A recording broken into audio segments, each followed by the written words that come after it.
Revisábamos hace un momento lo que ocurre en Coahuila, donde habrá elecciones el 18 de octubre. También las habrá en Hidalgo, aunque en este caso para ayuntamientos. Y en las mismas condiciones, o por lo menos eso es lo que vamos a revisar en este momento, que en el estado de Coahuila, con las medidas sanitarias por el tema de la pandemia del coronavirus. Me acompaña en la línea telefónica, se lo agradezco mucho, nuestro amigo el periodista Antonio Ortigoza, director general de Expediente Ultra. ¿Cómo estás, Toño? ¿Cómo te va? Pascal, buenos días. Gusto Muchas gracias. saludarte. ¿Todo bien por Bueno, aquí? pues cómo se desarrolla, cómo ha arrancado el proceso electoral y en concreto la campaña en el estado de Hidalgo para ayuntamientos.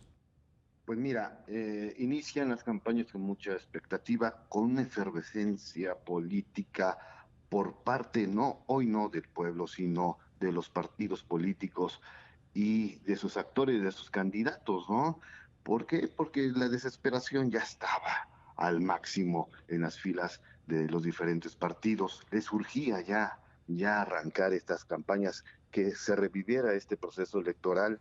Y sí, en efecto, ya 2 días de campaña, el Instituto Estatal Electoral de Hidalgo, por supuesto que emitió ahí recomendaciones como del tipo de eventos de no más de 50 personas, que el candidato debe de ir acompañado de 2 a 3 personas solamente.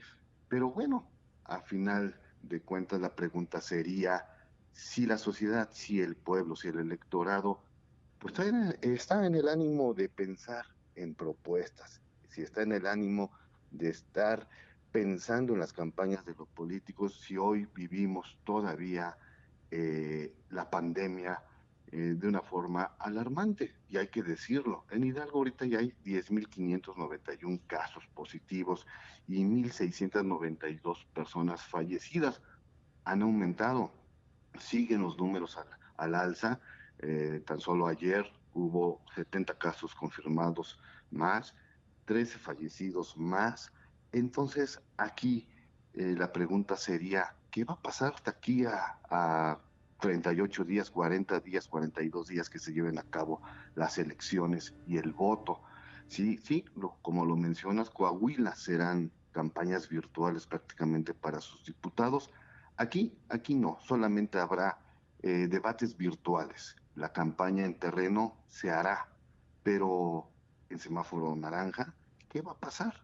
De verdad que la sociedad mexicana hemos tenido una capacitación intensa, ¿sí? Por autoridades, por conocidos de cómo cuidarnos. Pero ¿qué va a pasar cuando estos candidatos visiten las colonias, las comunidades y se lleven a cabo esas reuniones privadas, vamos a decirlo así, con la estructura Sí. de sus partidos, con los líderes de colonias, con los líderes de comunidades, esas reuniones donde son privadas y se toman y se crean estrategias electorales, donde hay comida, donde hay convivencia? ¿Qué va a pasar con todo eso? Esa es la pregunta que nos podríamos hacer hoy en día. La Oye, verdad, la gente. Toño, y tú me dices, bueno, efervescencia entre los partidos, pero no entre la gente, entre los ciudadanos.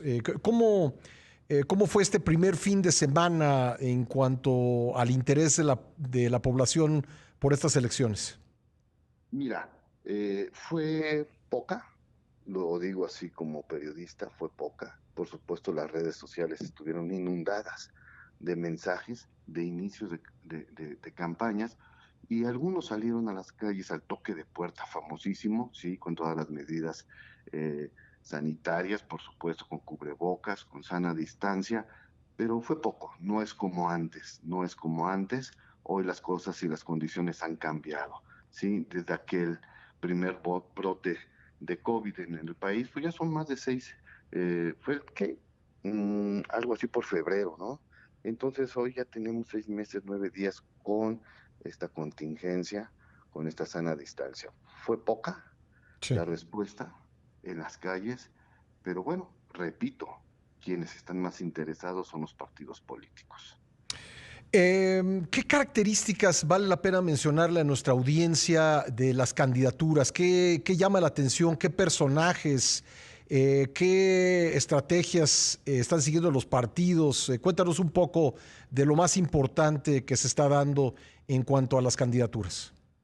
Bueno, lo más importante que estamos viviendo ahorita en el estado de Hidalgo, haciendo a un lado esta situación del COVID-19, por supuesto, es el reacomodo de muchos grupos políticos, sí, pero que pertenecen a las filas del partido del Movimiento de Regeneración Nacional Morena, sí, como todos es sabido, o sea, están pasando un problema grandísimo de una falta de organización, de una división total en sus filas, ¿sí? Con esto de la detención del que fuera el presidente del patronato de la Universidad Autónoma del Estado de Hidalgo, por supuesto que vino a cambiar muchísimo las cosas. Renuncias de candidatos, estiras y aflojes de muchos actores, ¿sí? Creo que Morena en Hidalgo está herida, hablando coloquialmente de muerte política. Hay muchos intereses y pareciera que todo está enfocado a qué va a pasar en esas filas de ese partido, ¿sí? Los candidatos hoy de Morena en Hidalgo han perdido esa bandera de honestidad y de transparencia con la detención de uno de sus líderes morales de ese partido. Pues vamos a seguir muy atentos, estimado Toño, a lo que ocurre en esta elección. Igual que en Coahuila, creo que pues va a haber lecciones que extraer de lo que suceda rumbo al proceso electoral federal y los procesos locales del año entrante. Estaremos en contacto, si nos lo permites, te agradezco mucho. Muchas gracias, Pascal. Un fuerte abrazo y excelente inicio de semana. Gracias. Bueno, ahí tiene usted el panorama en estos dos estados que el 18 de octubre irán a las urnas, Coahuila e Hidalgo, en circunstancias muy, pero muy peculiares.